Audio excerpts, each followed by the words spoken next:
우리는 갈라디아서 말씀을 나누고 있습니다. 갈라디아서 이 말씀은 복음의 정수를 담고 있어요. 우리에게 율법과 초등학문 아래에 종노릇하던 그 우리들이 어떻게 하나님의 자녀가 될 수 있었는가? 하나님의 자녀로 받아들여졌는가?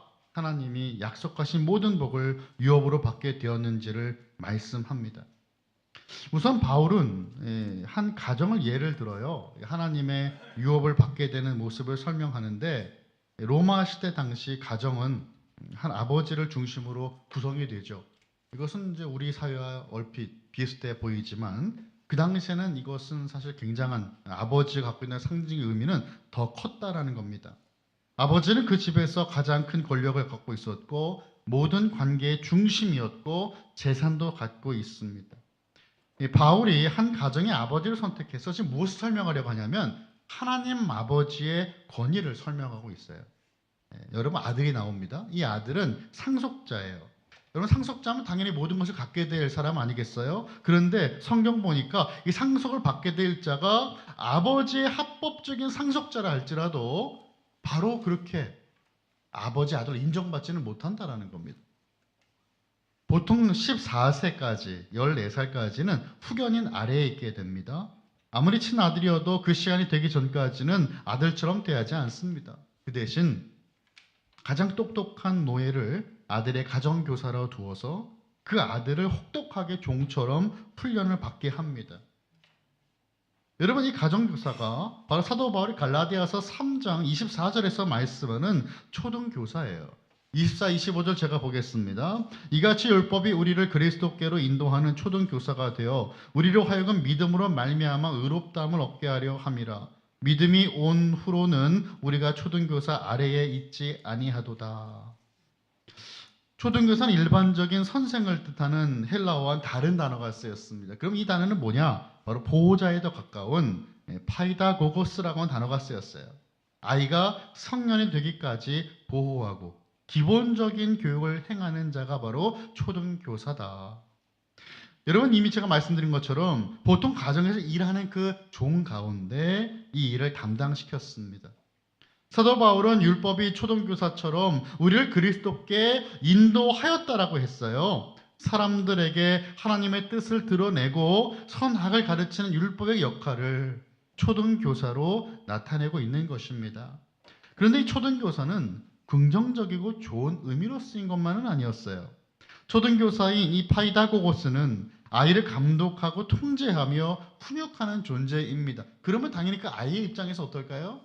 별로 달갑지 않은 존재다라는 거죠.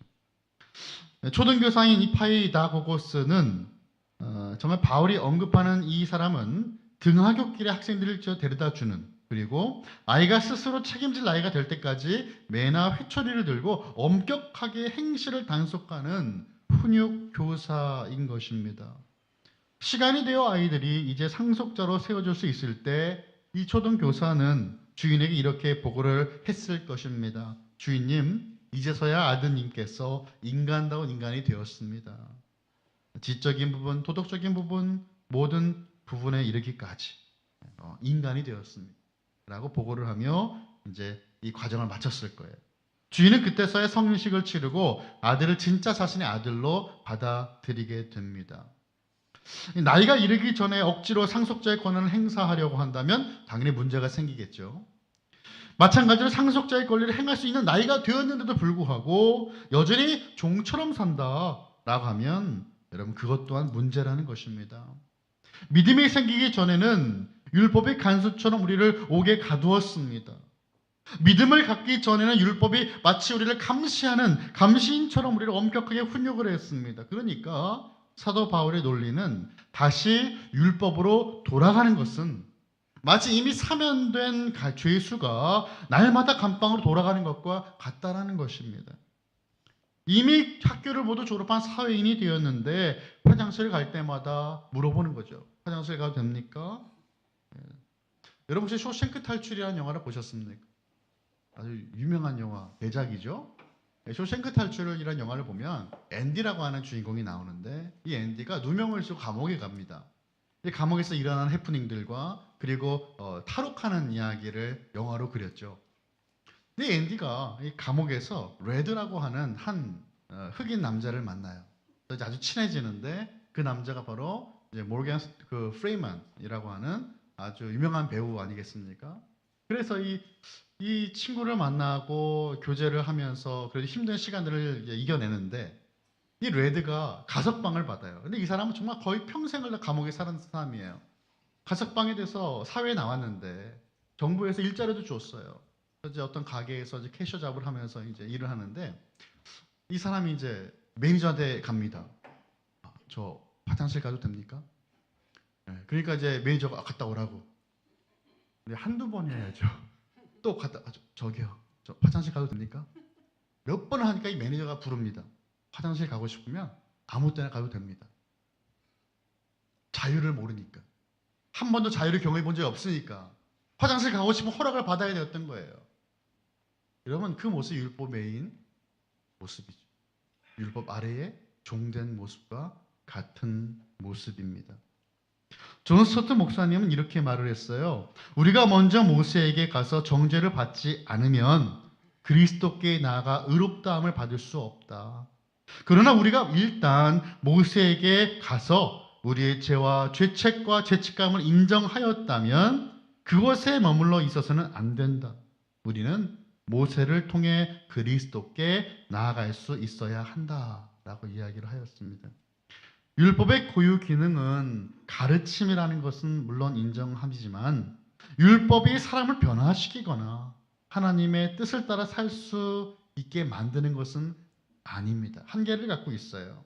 이를 통해서 율법이나 죄를 어떤 하나님 앞에서 우리가 유일한 그 모든 삶을 해결할 수 있는 방법이 예수님의 사역과 예수님을 믿는 믿음 체계를 기대할 수밖에 없다는 것을 우리에게 깨닫게 하고 그렇게 인도하는 것입니다.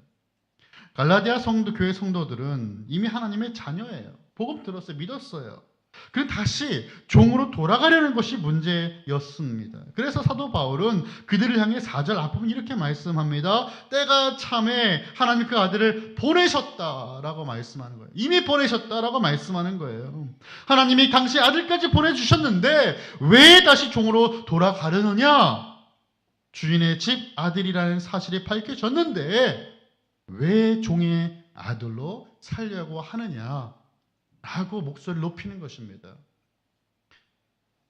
제가 4살인가 5살쯤 됐을 때였어요. 우리 딸 하윤이보다 좀 나이가 많았을 때였습니다. 아버지께서 큰 어려움을 당하셨습니다. 뭐 보증을 서신 건 아닌데 사기를 당하셨어요. 저희 아버지가 이제 목사님이신데 그 당시에는 목회를 안 하셨어요. 그런데 굉장히 사람을 잘 믿으시는 거예요. 항상 이제 좀 이렇게 뭔가 작은 것부터 큰 것까지 사기를 많이 당하셨는데 가족들이 지금까지 살아있는 것은 은혜죠. 그래서 살던 집을 모두 처분할 수밖에 없었고 어떤 서울의 그 달동네로 이제 이사를 갔습니다.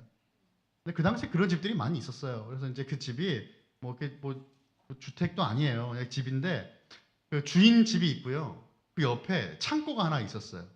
근데 우리는 그 창고를 이제 뭐 좋게 말하면 원룸이죠. 원룸으로 개조한. 그래서 이게 뭐 이게 열쇠도 없어요. 자물쇠를 이렇게 채워놓는 그런 집에서 한 1년을 살았습니다.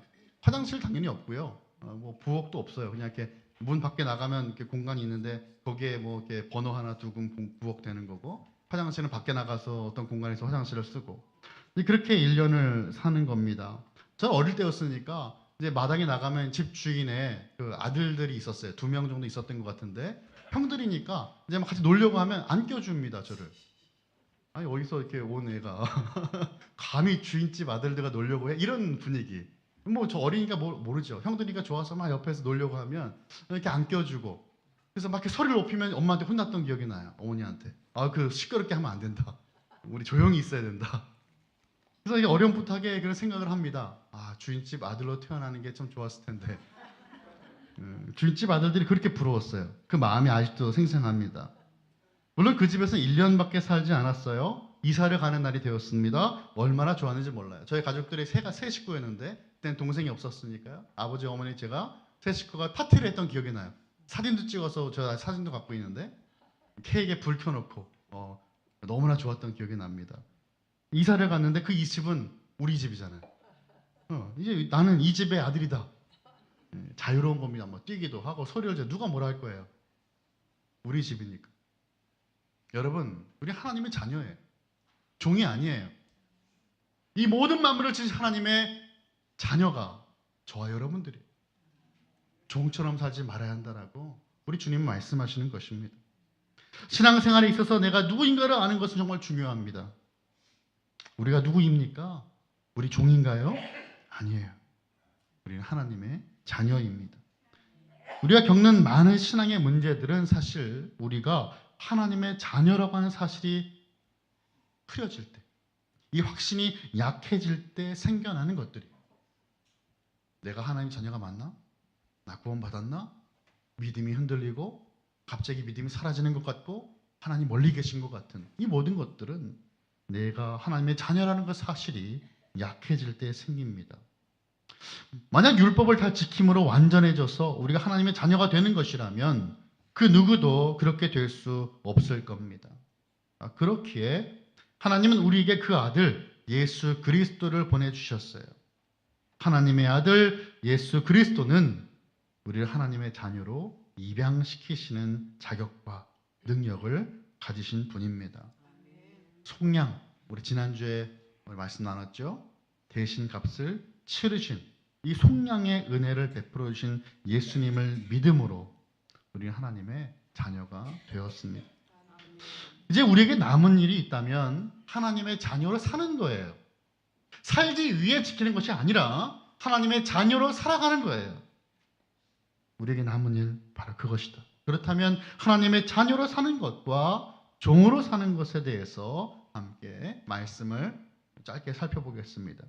첫 번째는 예수님이 없으면 자녀가 될 수 없다라는 거죠. 너무 당연하죠. 예수님이 안 계신데 우리가 어떻게 자녀가 될 수 있어요. 그런데 어느 순간 예수님은 사라지고 나만 남을 때가 있다 이 말이에요. 내가 자녀다 이 말이죠. 어떻게 나한테 이럴 수가 있느냐고 하나님 앞에 그렇게 따지듯이 기도하시는 분들도 있는 것 같아요.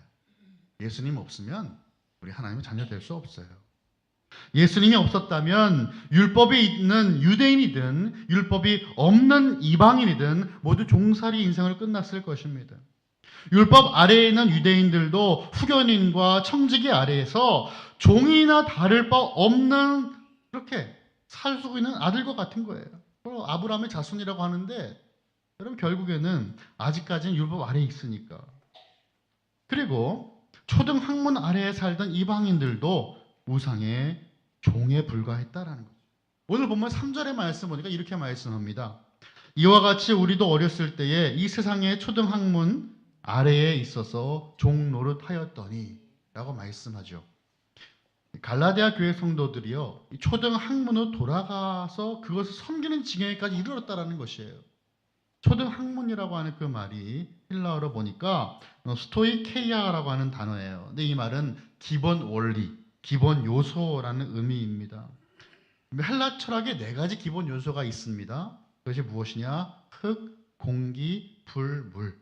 이 4가지 기본 요소라고 그들은 믿었어요.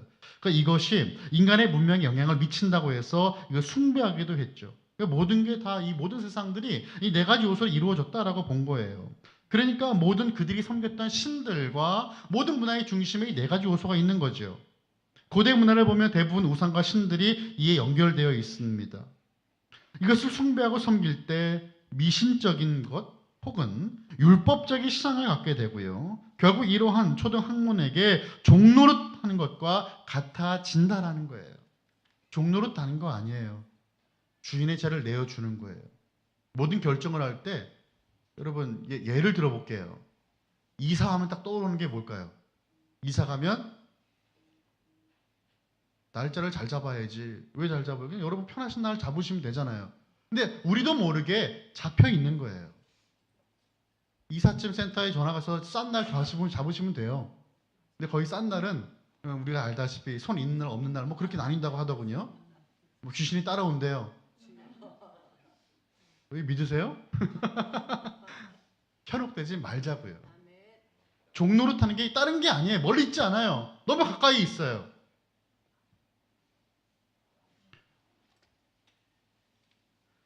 율법을 초등교사로 묘사한 것과 같은 의미가 바로 초등 이 학문, 정말 얽매여져 있는 초등 학문, 이 우상들이라는 것이죠. 3절을 다시 보니까 아래에 있어서 종노릇하였더니 라고 말씀합니다. 사람들이 하나님을 반역하는 통치 영역소에 있다라는 거예요. 뭐 아래에 있다라고 그랬는데 지금 어디 아래에 있다고 말씀합니까? 초등 학문 아래에 있다고 그랬어요. 세상의 가치관, 나를 흔드는 수많은 미신적인 요소들 그 아래에 있었다라고 말씀하는 겁니다. 근데 그것은 뭐라고 말하냐? 바로 하나님을 대적하는, 반역하는 통치의 영역이다라는 겁니다. 여러분 또 초등학문을 뭐라고 설명했냐면 세상의라고 했어요. 세상의 초등학문. 결국엔 이 초등학문이라는 것은 하나님 밖에 있는 것이다. 갈라디아 3장을 보니까요. 율법 아래라는, 이 아래라는 말에 율법 아래라는 말도 쓰이고요. 죄 아래라는 표현도 등장합니다. 결국 예수님을 믿기 이전에는 어둠의 영역에 있었다라는 것이죠. 이 율법이 있어도 그것으로 구원을 경험할 수 없는 상태였기 때문에 오직 예수님을 믿음으로 받는 구원만 소망이 있음을 바울은 증거합니다. 그리스도를 통한 구원이 없다면 율법은 우리를 노예로 만들었을 거예요. 행해야 구원받는다 이거예요. 이거 해야지 천국 간다는 거예요. 이거 율법은 우리로 말미암아 우상을 만들게 되고 우상처럼 우리를 구원할 힘이 없는 그 허상인데도 불구하고 우리는 끌려 다니는 것이에요. 예수님이 없다면 우리는 하나님의 자녀가 될 수 없습니다. 자, 두 번째는요. 예수님 안에서만 자녀가 될 수 있습니다. 믿으십니까? 예수님 안에서만 하나님의 자녀가 될 수 있어요. 너무나 당연하잖아요. 그런데 여러분이 당연한 것을 놓치고 살 때가 얼마나 많은지 모르겠어요. 어떻게 하면 구원받는가? 예수님 믿으면 되는 거예요. 예수님 믿고 주님 안에서만 하나님 자녀가 될 수 있어요. 흔들리지 마시길 바랍니다. 그리스도께서 율법 아래 태어나셔서 율법의 속박과 초등학문의 그 속박 아래에서 종살이하던 자들을 구원하셨습니다. 이게 4절과 5절의 말씀이에요. 우리 한번 같이 읽어보겠습니다. 4절과 5절 시작.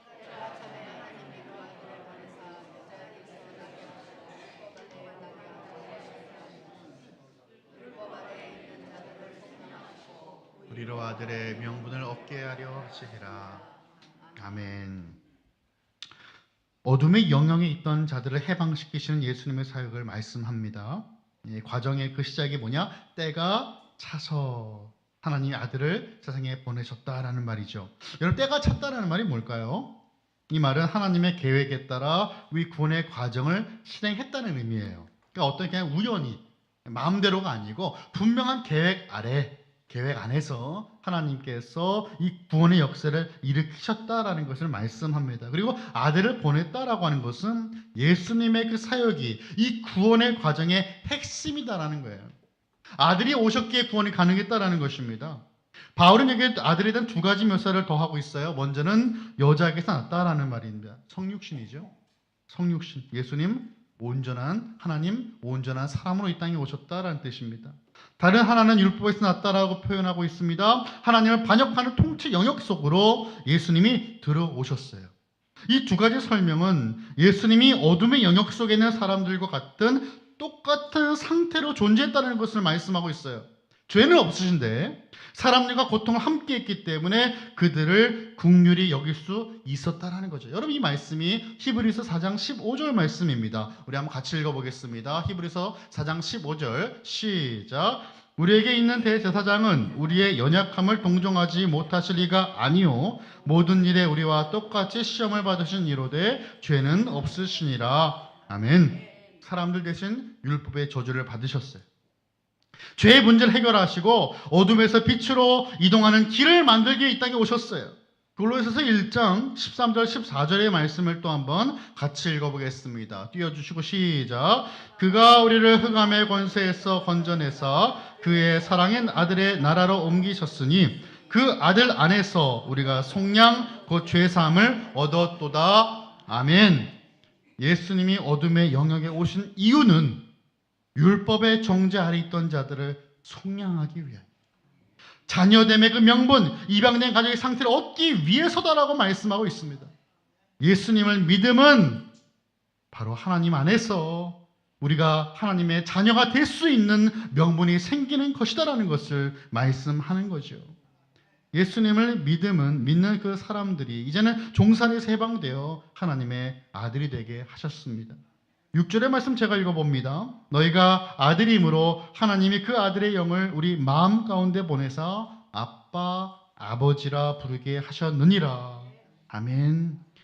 우리는 하나님을 아빠, 아버지라 부르며 진리가 주는 그 온전한 자유를 누리고 살 수 있게 되었어요. 그래서 이제는 종이 아니라는 거예요. 아들이고 딸이다라고 말씀하는 겁니다. 우리가 하나님의 아들이고 딸이고 자녀이니까 당연히 하나님께 유업을 받는 자가 되는 겁니다. 유업받는 게 뭡니까? 성경에 보면 유업을 받는 자 이일자는 아브라함의 자손인데 이것은 바로 하나님 나라 백성이 되는 구원을 말씀하는 것입니다. 우리는 예수님 안에서만 하나님의 자녀가 될 수 있습니다. 자, 마지막 세 번째는 이것입니다. 예수님을 믿는다면 다시 종이 될 수 없습니다. 9절 말씀 볼게요. 이제는 너희가 하나님을 알 뿐 아니라 더욱이 하나님이 아신 바 되었거늘 어째 다시 약하고 천박한 초등학문으로 돌아가서 다시 그들에게 종 노릇하려 하느냐.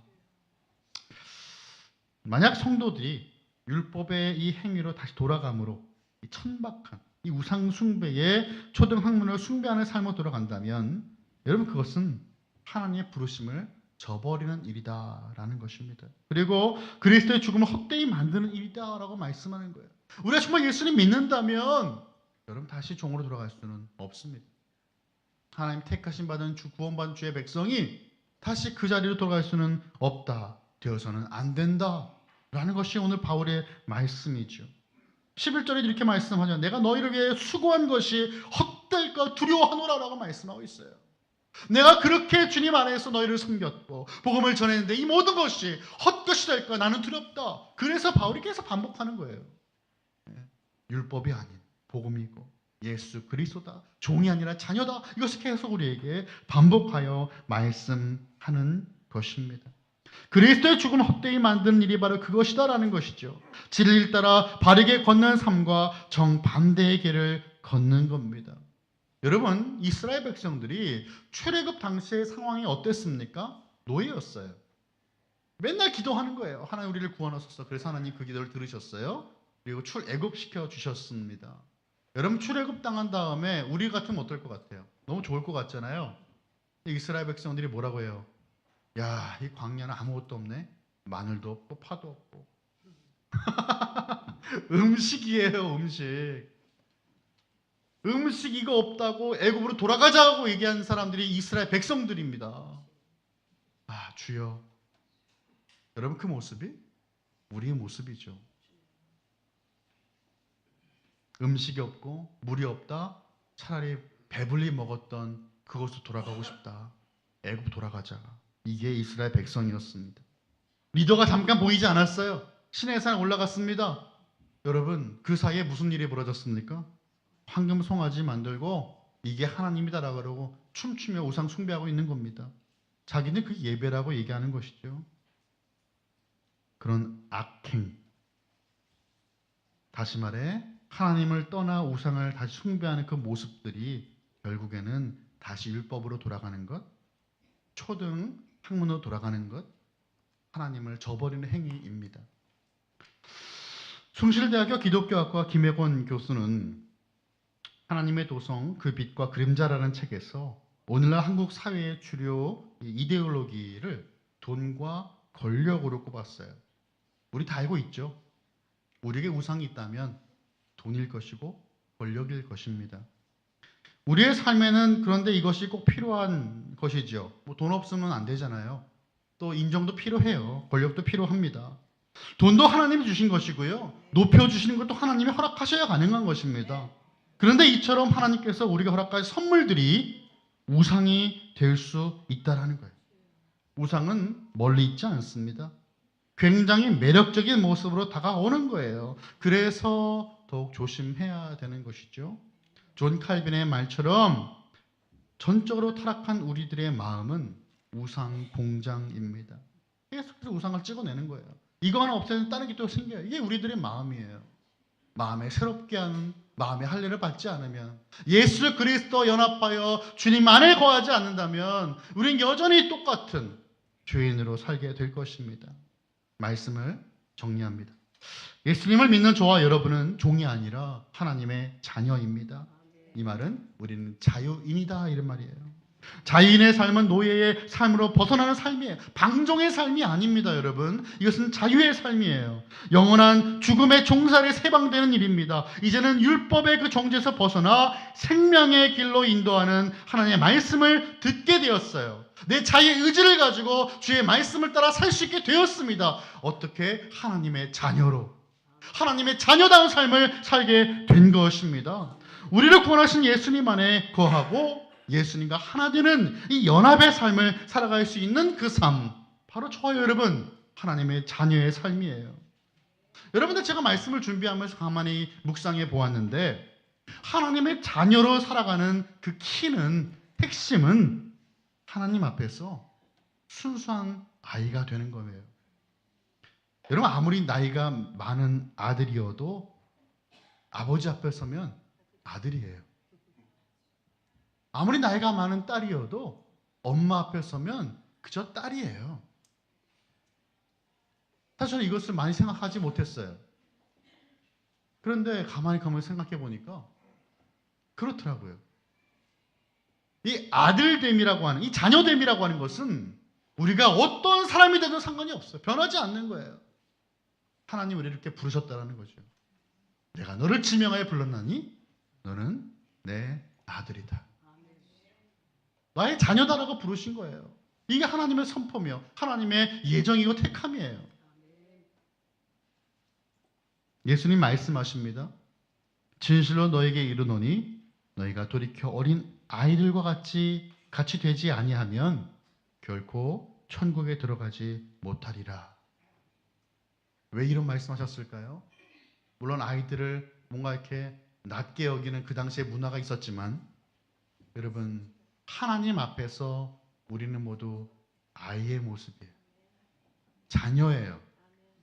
자녀는 잘난 척하지 않아요. 순수해요. 하나님만을 의지합니다. 하나님 밖에 없는 거예요. 이게 신앙입니다. 오늘도 이 땅에 살아가며 하나님의 자녀로, 자녀답게 살아가는 저와 여러분, 우리 모든 칼빈의 권속 다 되시기를 예수 그리스도 이름으로 축원합니다.